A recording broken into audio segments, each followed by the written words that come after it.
मैथिली दुल्हन। इसके मनमोहक गीत जरूर सुने। यदि अच्छा लगा तो चैनल सब्सक्राइब जरूर करें। अपने सुन रहा छी मैथिली दुल्हन के प्रस्तुति।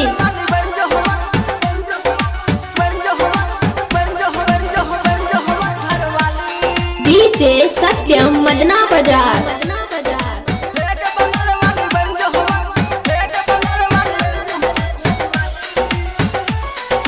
अखन अहाँ सब सुन रहल छी माँ तारा म्यूजिक बलवा हाट सहरसा से।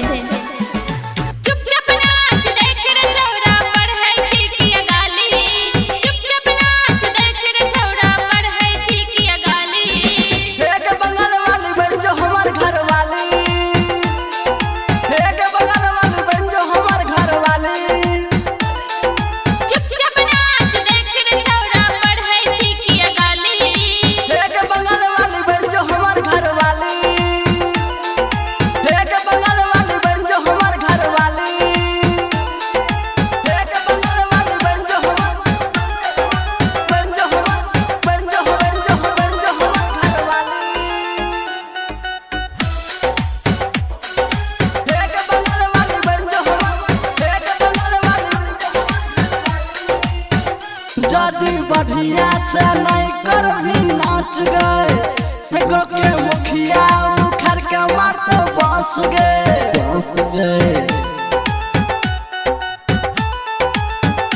जदी बढ़िया से नहीं कर भी नाच गए के मुखिया उखड़ के मार तो बस गए। अही वाला बात नहीं बोल छौरा, प्यार से ले लेना हमरा कोरा।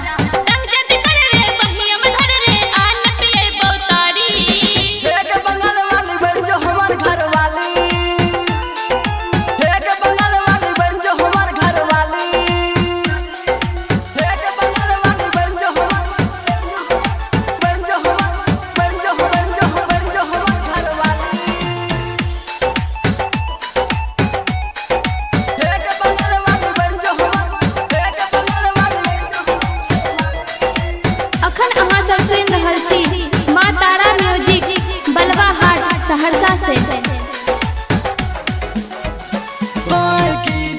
तोरे पर जाय छौ मोर गे